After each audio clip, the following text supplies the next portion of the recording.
Hello and welcome back to the channel. I am Sid, I will be the host for this episode, and today we are going to be going over why I love yet still dropped Dragon Quest Monsters: The Dark Prince. So I am someone who is really infatuated with the Dragon Quest series. I have Dragon Quest XI, which I'm still slowly making progress through.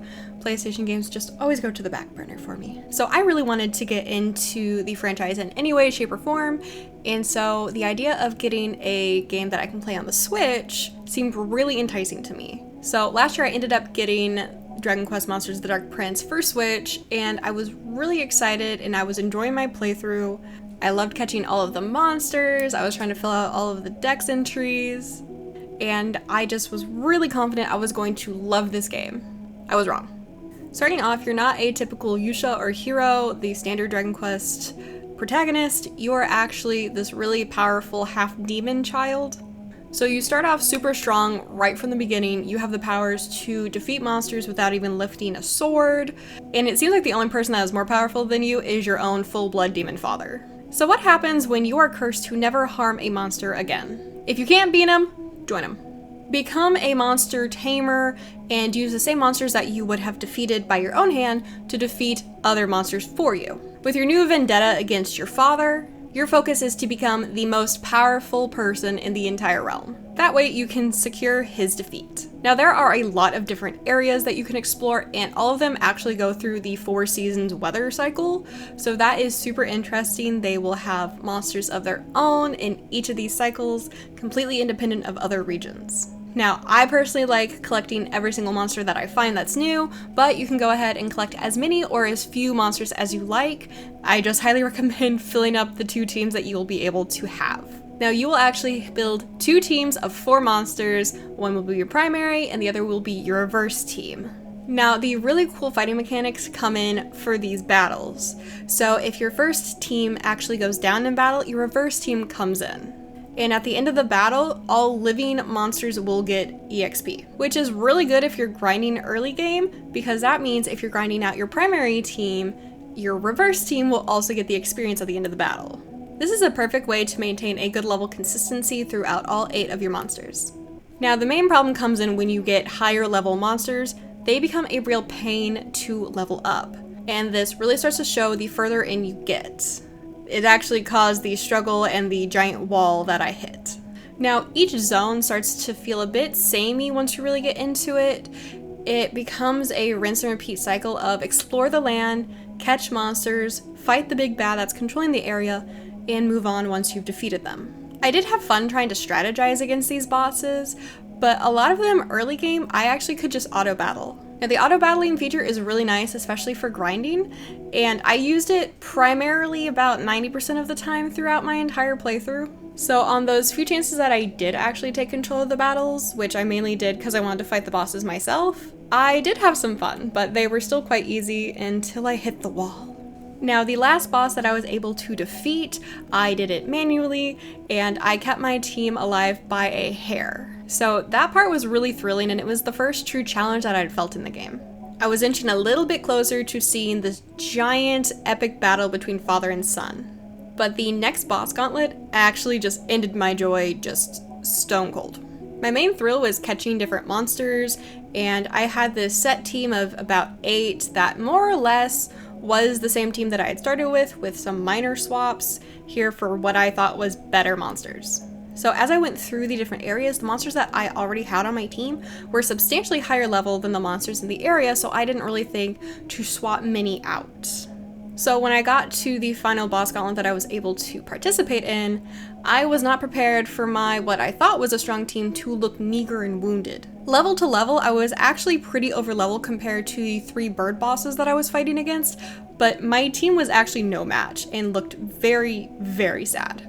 No matter what I would do, what strategy, healing items that I used, I was really seeing no possible way to get through this fight. When I managed to scrape by a single hair with 2 members of my reverse team standing on a leg of under 30 HP total, I was hit in the face by not the congratulations you've won, but the screw you, there's actually a 4th boss to take care of. So this invisible wall stopped my gameplay right in its tracks. I did spend a few hours blindly grinding in hopes that I could just get a few more levels, get a little bit more tanky, maybe do some more damage to take out the bosses faster, and hopefully my team wouldn't die as quickly. But to no avail.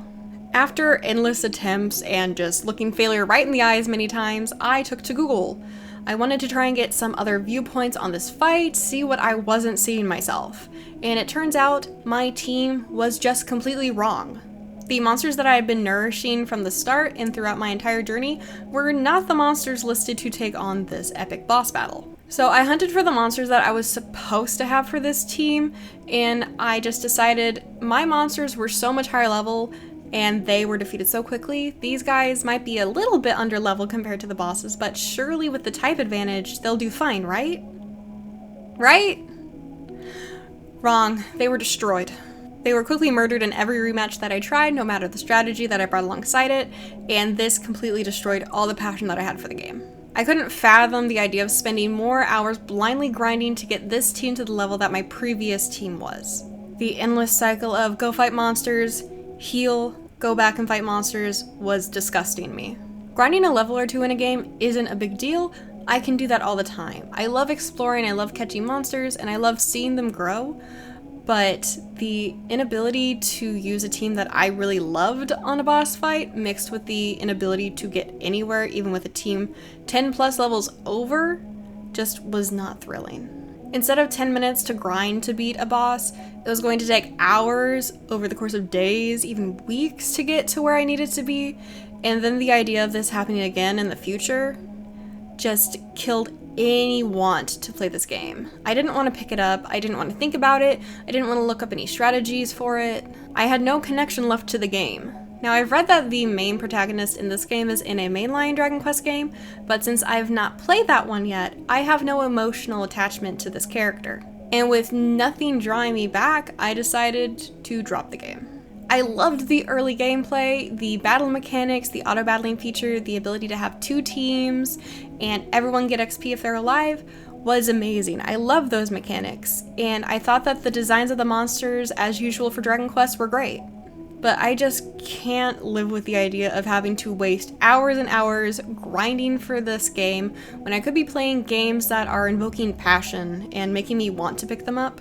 So with that, I've officially dropped Dragon Quest Monsters: The Dark Prince. I don't know if one day I'll go back to it. I honestly can't see myself going back to it, unlike games that I've dropped in the past like Okami. I just can't. If anything, if I ever get to the desire to see the end, I will probably look up someone else's playthrough. It's sad. I really want to get into the Dragon Quest spin-off games. I do have both Builders games, which I truly feel like that will be way better off for me than this game, but it just makes me a little bit sad. Seems like some effort was slacking there. Maybe the team was on too much of crunch time. Maybe they didn't have enough people. I don't know. But the difference between the mainline Dragon Quest games that I've seen and this game that I've played is rough. I don't know. Maybe it's just me. If you like grinding, if you like that stuff, this might be the perfect game for you. But it's not for me. So with that ends today's episode, and I would love to hear your thoughts on Dragon Quest Monsters: The Dark Prince if you've played it. Leave them down in the comments. I love to hear other people's opinions on games that I've played. And yeah, that will basically take us to this week's question, which will be, what is your favorite Dragon Quest game? That could be a mainline, a spin-off, whatever it is. Even a collaboration if you want to go that route. So also leave that in the comments. And with that, I leave you with, I hope you enjoyed this. If you liked my content, give me a thumbs up to let me know I did a good job. And if you want to go the extra mile, hit subscribe so you don't lose me in the sea of YouTube content. And that will be it. And I hope you have a lovely rest of your day. Bye guys.